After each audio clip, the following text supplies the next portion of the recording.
오늘 함께 나눌 말씀의 제목은 데살로니가 교회로부터 온 소식과 그들을 위한 사도 바울의 기도라는 제목으로 하나님 말씀 함께 상고하시겠습니다. 우리가 이 데살로니가 전서 후서 또는 이 바울의 서신서를 보게 되면, 물론 다른 사도들의 서신서도 그런 부분이 있지만 특별히 바울 서신을 가만히 읽다 보게 되면 각 교회와 사도인, 목회자인 바울 간에 어떠한 영적인 교제가 있었는가, 교류가 있었는가를 우리가 깊이 있게 보게 되고, 저것이 하나님이 세운 목회자와 성도의, 교회의 관계구나라는 것을 우리가 발견하게 됩니다.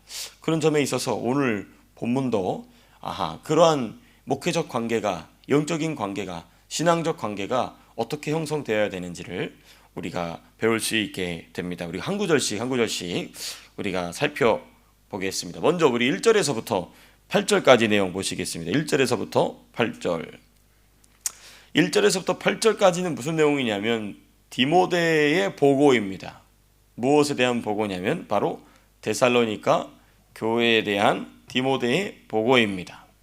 그래서 우리가 1절에서 8절까지를 또 세분하여서 볼 텐데, 1절에서부터 3절 먼저 보시겠습니다.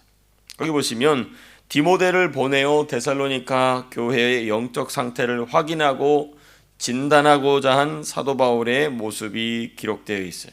1절 보시면 이렇게 되어 있죠. 이러므로 우리가 참다 못하여 우리만 아덴에 머물기를 좋게 생각하고, 또 우리가 1절부터 3절까지 보고 있지만 잠깐 5절을 보시게 되면 똑같은 표현이 또 나옵니다. 이러므로 나도 참다 못하여 너희 믿음을 알기 위하여 그를 보내었노니.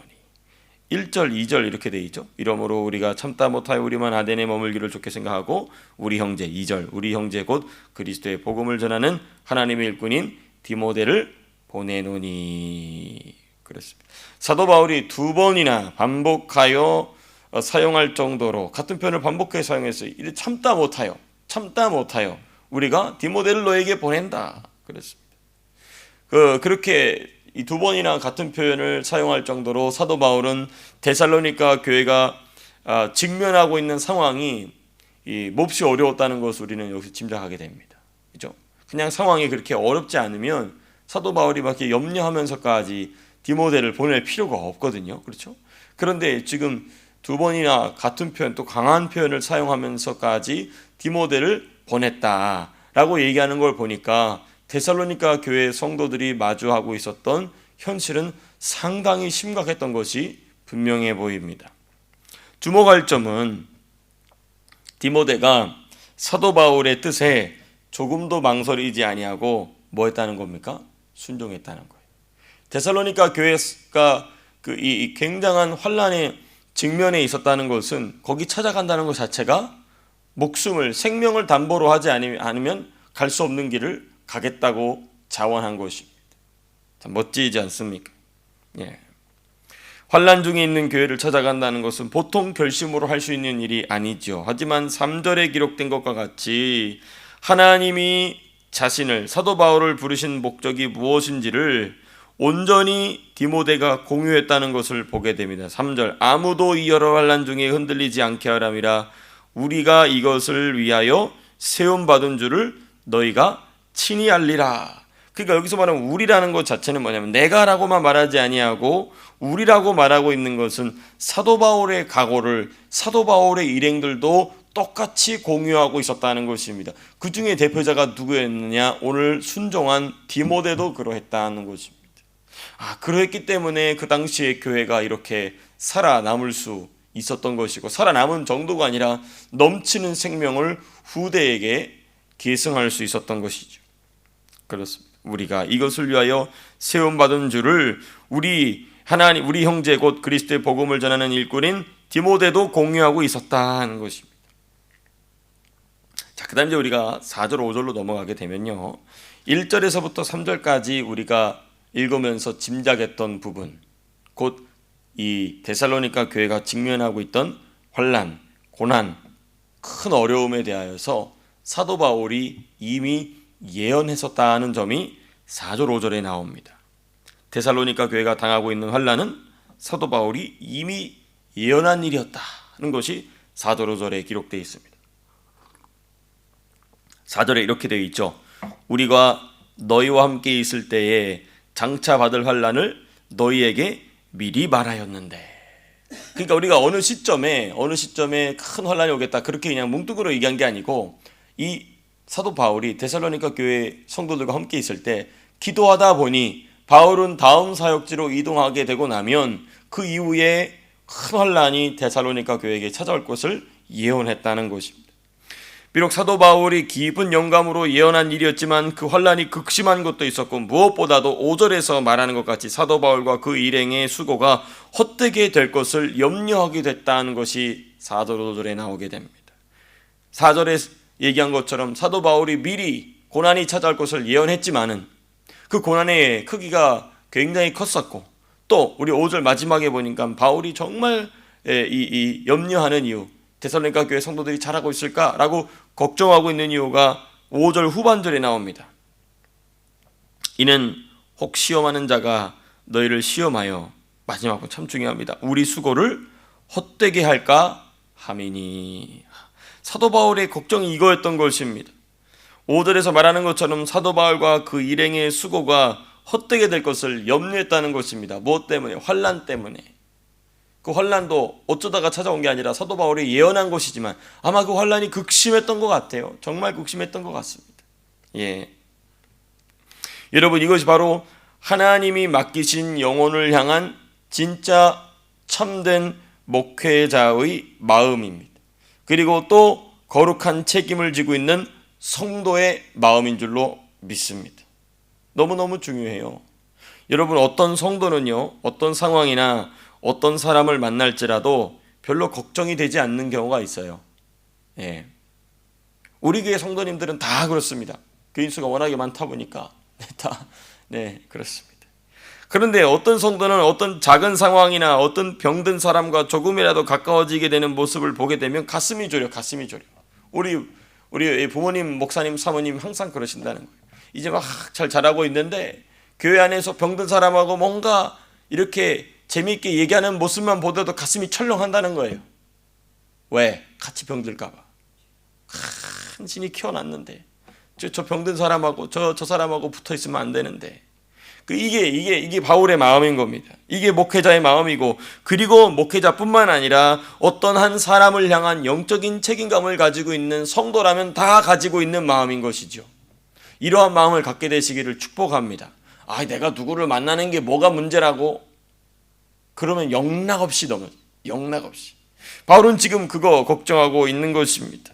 사람이 아니라 환경이 너무나도 어렵고 힘들었기 때문에 데살로니가 교회 성도들이 하나님 앞에서 시험 들게 되고, 또 이 시험하는 자가 와서 사도 바울과 그 일행이 쏟은 그 어마어마한 수고와 헌신이 헛되게 될까, 그걸 염려하고 있었다는 것입니다. 그렇습니다. 그동안에 쏟았던 목회적 영적 수고가 한순간에 허사가 되어버릴 수 있기 때문에 그런 것이죠.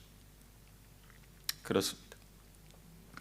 그렇기 때문에 바울 서신이나 목회 서신, 이렇게 사도들의 서신서를 보게 되면 매우 구체적으로 무엇을 해라, 무엇을 하지 말라 하는 이유가 이런 점에도 있다는 것입니다.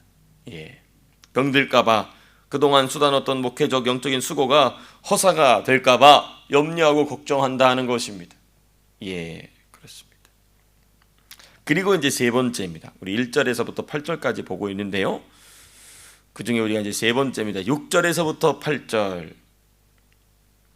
그러한 염려, 그러한 걱정으로 말미암아 디모데를 데살로니가 교회에 보냈고, 그리고 디모데가 돌아와서 사도 바울과 그 일행에게 보고한 내용이 6절, 7절, 8절, 6절에 나와 있어요. 우리 6절 말씀은 같이 읽겠습니다. 시작. 지금은 디모데가 너희에게로부터 와서 너희 믿음과 사랑의 기쁜 소식을 우리에게 전하고, 또 너희가 항상 우리를 잘 생각하여 우리가 너희를 간절히 보고자 함과 같이 너희도 우리를 간절히 보고자 한다 하니. 너무나도 감사하게도 디모데의 보고는 사도 바울의 마음을 안심하게 하고 무거운 짐을 벗게 하였다는 것입니다. 참 중요한 말씀, 중요한 부분입니다. 사도 바울이 7절 보니까 뭐라고 되어 있습니까? 이러므로 형제들아 우리가 모든 궁핍과 환난 가운데서 너희의 믿음으로 말미암아 너희에게 위로를 받았노라. 위로를 주님이 주시는데 이 사도 바울이 뭐라고 얘기하냐면 너희가 우리를 위로했다. 그러니까 이런 것이죠. 우리가 모든 궁핍과 환난 가운데, 지금 이제 데살로니가 교회를 떠나서 또 다른 사역지에서 궁핍과 가난한 굶주리죠. 그리고 환난 가운데, 고통 가운데, 괴로운 가운데 있는데 데살로니가 교회마저도 믿음을 버렸다. 믿음에서 떠났다면 얼마나 괴롭겠어요. 그렇죠? 얼마나 힘들었겠어요. 그런데 너무나 감사하게도 디모데가 데살로니가 교회로부터 가져온 소식은 너무나도 감사하고 너무나도 복되고, 바울이 다른 지역에 있지만은 그 다른 지역에서 또 다른 궁핍과 또 다른 환난 가운데 있지만은 하나님 주시는 위로가 데살로니가 교회 성도들을 통하여 자기와 자기 일행에게 찾아왔다는 얘기를 지금 하고 있는 것입니다. 그러니까 데살로니가 전서가 시작할 때부터 이 데살로니가 교회를 칭찬하고 격려하고 또 용기를 줄, 그렇게 할 수밖에 없는 그 귀한 복된 모습을 데살로니가 교회 성도들이 가지고 있었다는 것입니다. 그래서 데살로니가 교회 성도들 역시 사도 바울과 그 일행을 다시 보고 싶어 한다는 소식으로 인해 사도 바울은 현재 상황에서 당하고 있는 궁핍과 환난 가운데 위로를 받았다라고 얘기하는 것입니다.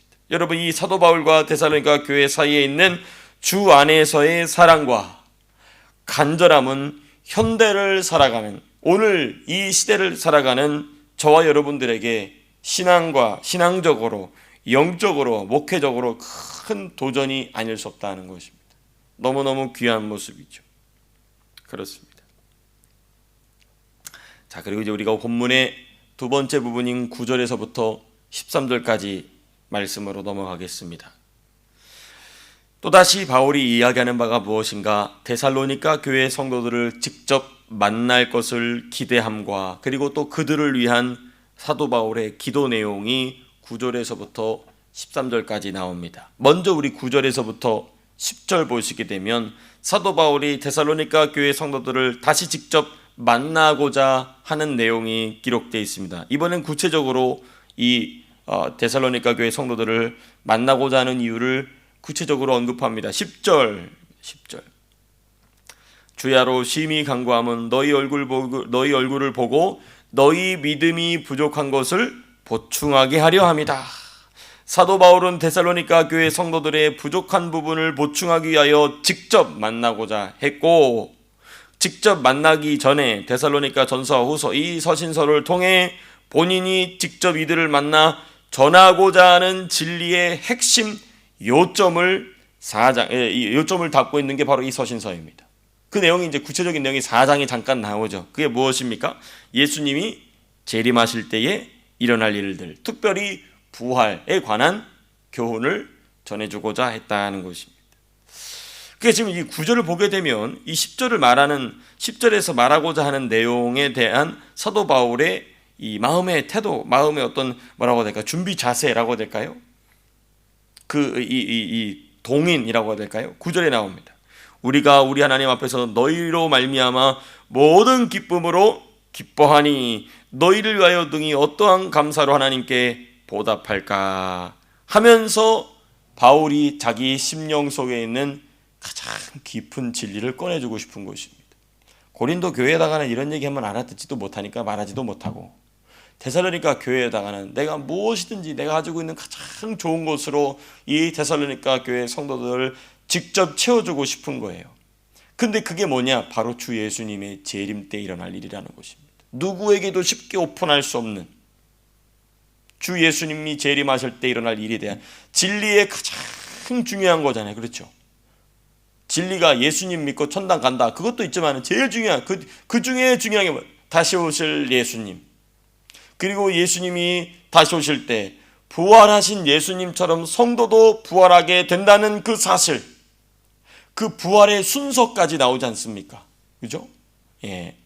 그러니까 지금 이 데살로니가 전서 후서에만 해도 그 깊이가 깊은데, 직접 만나서 이야기했을 때는 얼마나 더 깊이, 얼마나 풍성하게 이 이야기를 전해주고 싶었을까? 우리 여기서 짐작할 수 있는 것입니다. 그리고 11절과 13절로 넘어가서는 그러한 데살로니가 교회 성도들을 위한 사도 바울의 기도가 터져 나옵니다. 몇 가지 기도 제목이 나오죠. 제일 먼저는 11절에 나온 것처럼 하나님 우리 아버지와 주 예수는 우리 길을 너희에게로 갈 수 있게 하시오며, 이렇게 되어 있어요. 그렇죠? 하나님께서 너희로 향하는 길을 열어주시기를 바란다. 두 번째 기도 제목 12절 보니까 또 주께서 우리가 너희를 사랑함과 같이 너희도 피차간 모든 사람에 대한 사랑이 더욱 많아 넘치게 하사.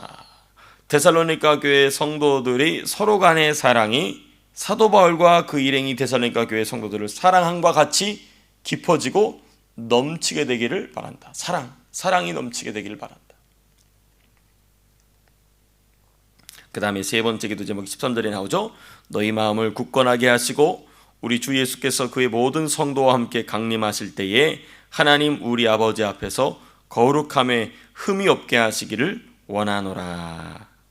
마지막은 예수님께서 재림하실 때 거룩하고 흠이 없이 데살로니가 교회 성도들이 하나님 앞에 서기를 바란다는 것으로 해서 기도 제목 세 가지가 이렇게 언급이 됩니다.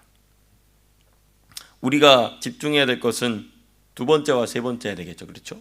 두 번째와 세 번째. 그렇습니다. 말씀을 맺도록 하겠습니다. 데살로니가 교회로부터 온 소식은 이 사도 바울과 그 일행의 마음을 너무나도 안심시켰어요. 그렇습니다. 이게 바로 무엇인가? 사도 바울의 가슴에 있는 판결 흉패에서 빛나는 보석과 같은 성도들이었다는 것입니다. 저와 여러분들도 예수님의 가슴에서 빛나는 보석 되어야 될 줄로 믿습니다. 오늘 한날의 삶 속에서도 우리 사랑하는 성도님들 예수님의 가슴에서 빛나는 보석 되는 삶 살게 되시기를 주님의 이름으로 축복합니다. 기도하고 마치겠습니다.